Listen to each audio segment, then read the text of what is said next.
Well, hello. Welcome to the room in my garage where I do all my work for this particular class. It's a little warm today and a bit stormy, so I apologize if you hear my dogs rustling around or any rain in the window.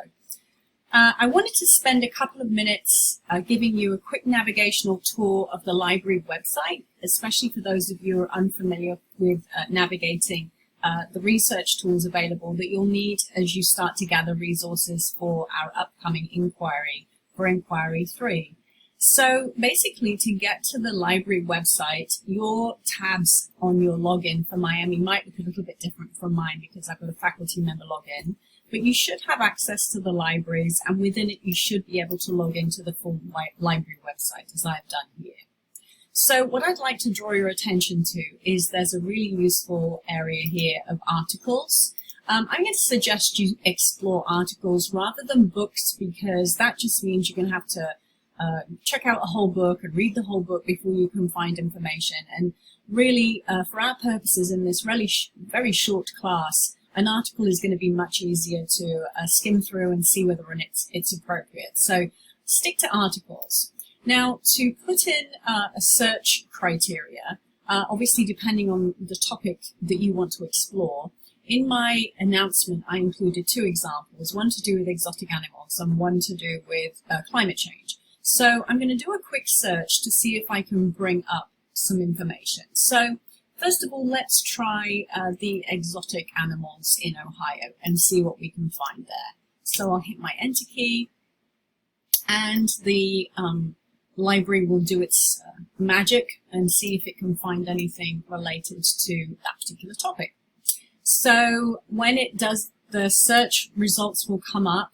Here are a couple of important tips I'd like to share. First of all, make sure that you only look at peer-reviewed journals, because that's important for credibility, for ethos. We want to make sure that the resources that we associate with our research, that they are authentic and peer-reviewed, and the best way to do that is to only look at journals that are peer-reviewed. I'm also going to suggest you limit to full text, so that's the ones that we can make sure that you have access to the whole article. There's nothing more frustrating than finding the perfect article and then Miami doesn't have access to it. So limit your searches to full text. Now, looking at the articles that show up here, I can see this one looks a little bit more scientific than suits the needs of my inquiry. This has to do with salmonella, so this might not be a good fit for my research. But down here, we have one that's living with owning, and it looks like it might have something to do with exotic animal laws in Ohio. So that might be an interesting thing for us to check out. So I can click here for the PDF.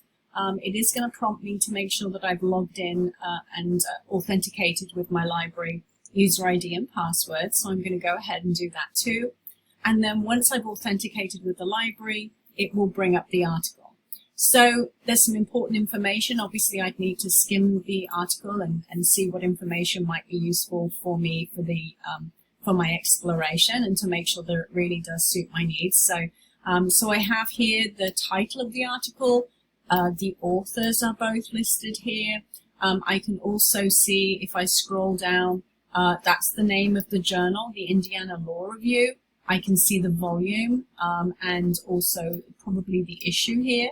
And the page span, you need to include the page span, so the page number on which the article begins. Now, this is actually the second page of the article, so the very first page will be page 327, because it actually starts here.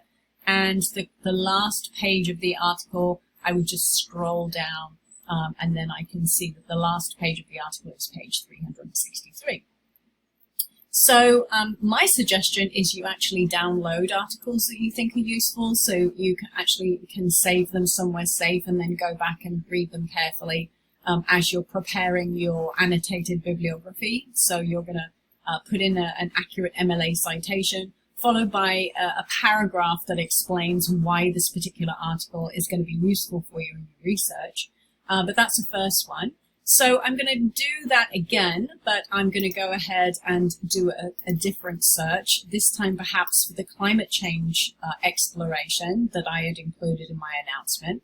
So again, I'll go to articles and perhaps look at coastal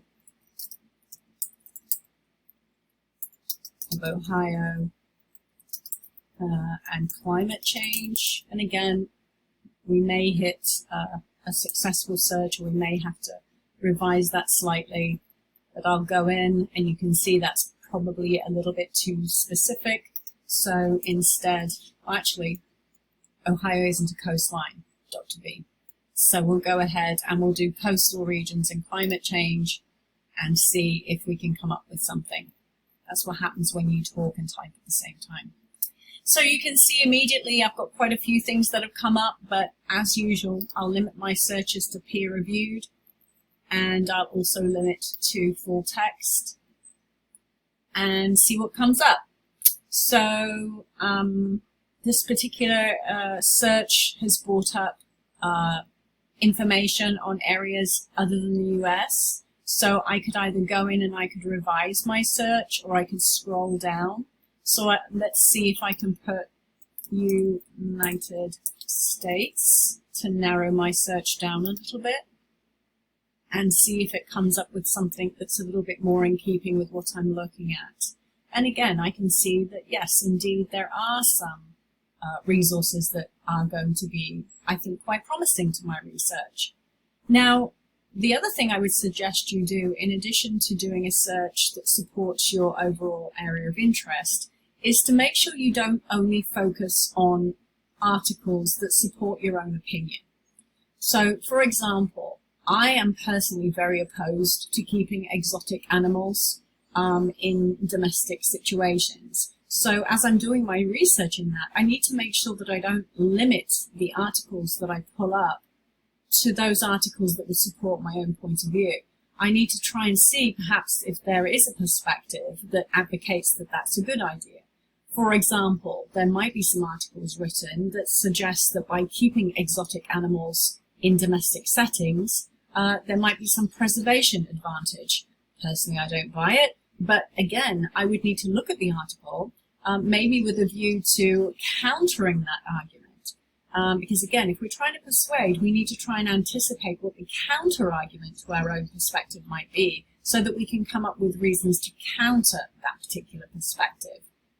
So I hope that's been useful. I hope that's given you some ideas for how you can use the very powerful journal search tool at Miami, and that you can find some really good articles to support your research. If, of course, you have any problems finding articles to support your research, I'm actually quite good at it, I have to say. I've been writing and publishing for some time, and so I've got quite good at finding articles to support my own research, and I'd be happy to help you out if you reach any deadlock in your own searches. So good luck, and look forward to seeing what you come up with.